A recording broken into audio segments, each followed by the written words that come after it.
Z-Propagandist of the Izvestia channel, Semyon Eremen was eliminated in Ukraine. Eremen has worked in the combat zone since February 2022. He was awarded the Russian Order of Merit for the Fatherland, second degree. Eremen's last report came out 2 days ago. It talked about how the Russian military is training to fight drones using shotguns.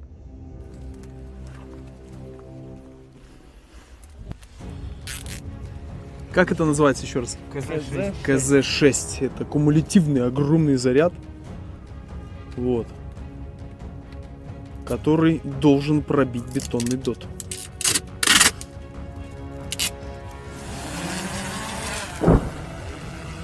Пошла разведочка.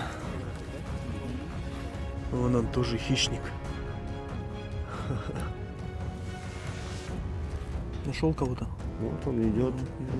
Одно тело, движение.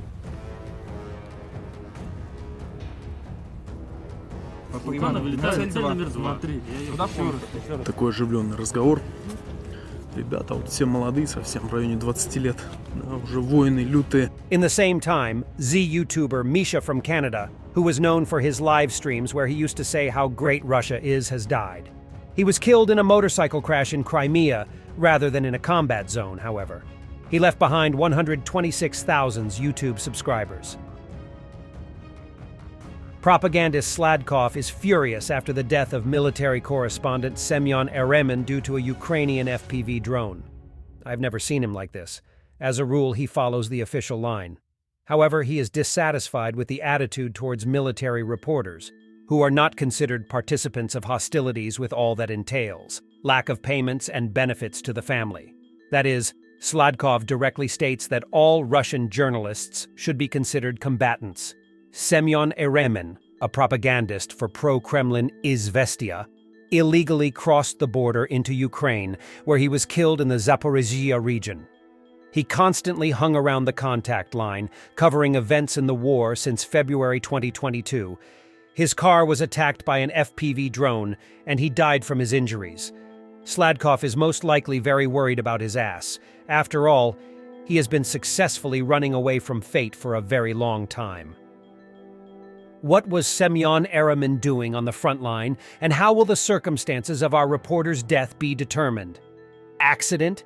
Injury incompatible with life received at work? It is precisely trauma, and not a combat wound, right? The gentleman in the state responsible for our fate? When will the truth come to your mind that reporters in war take the same risks as the soldier, the officer next to whom he walks on the front line? How will you organize help for Sioma's family and his children? It's loud in the first year. Then the leadership will be left with these problems of assistance. And the state system that provides assistance to participants and veterans of the SMO will remain on the sidelines with its gigantic competencies. You should already make a decision, at least for the dead and wounded reporters, that they can retroactively be registered as veterans of the SMO. Let them receive treatment and prosthetics legally. Let the state officially look after their children. Accept the situation, equate our wounded and dead with the veterans of the SMO. Let the living remain simple, hard workers, as if they were sweeping the streets in Sochi. Russian servicemen complaining about the quality of old and rusted 152mm shells they receive. Yesterday, you could see the shore here, but now it's a real sea. The water level in the Ishim River in the Tyumen region has reached 911 centimeters, exceeding the dangerous mark of 850 centimeters, the city administration reports. In the village of Plotopitomnik, a temporary embankment was washed away, local residents report.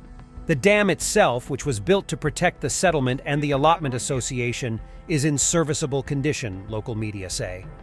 Alexander Moore, governor of the Tyumen region, reported earlier that the current flood is the largest since 1947.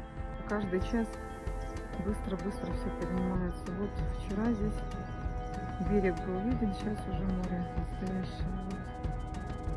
Вода шла везде. Прорвала дамбу, где плодопитомник.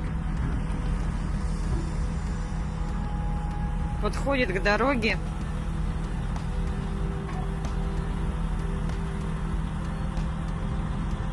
Еще немного и пойдет уже на дорогу.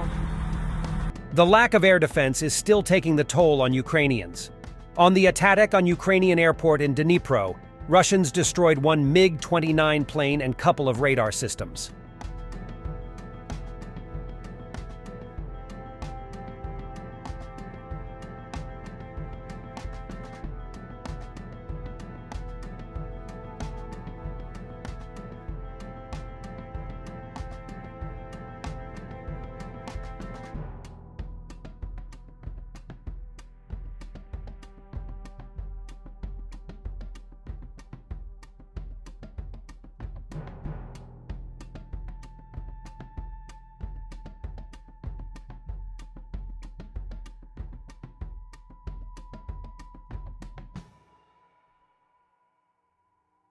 Reported as a Russian S-400 air defense system radar control center being targeted by Ukrainian HIMARS.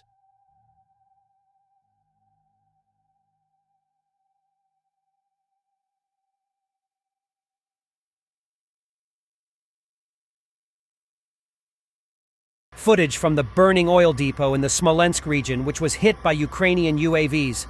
Air defense systems worked, but fragments of the downed drones fell on a fuel and energy system facility in the Kardamovsky district. The fire has been localized, the Russian Ministry of Emergency Situations reports. Clowns.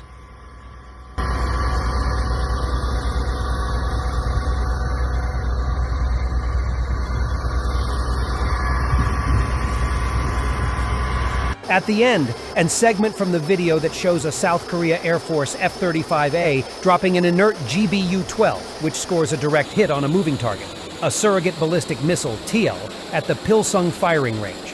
This demonstrates the superiority of Western technology over Russian technology, as the Russians still can't accurately hit a moving target with their much-hyped missiles.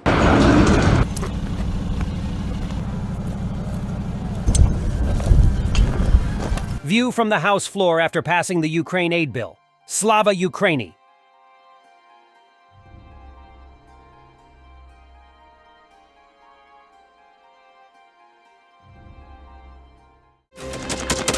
Thanks for watching, and don't forget to subscribe.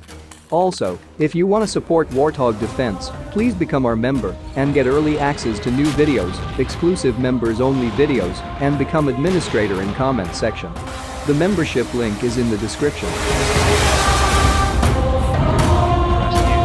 every day. We had a guy last week at 6 rescues in 6 days. You know, he's doing the job every day.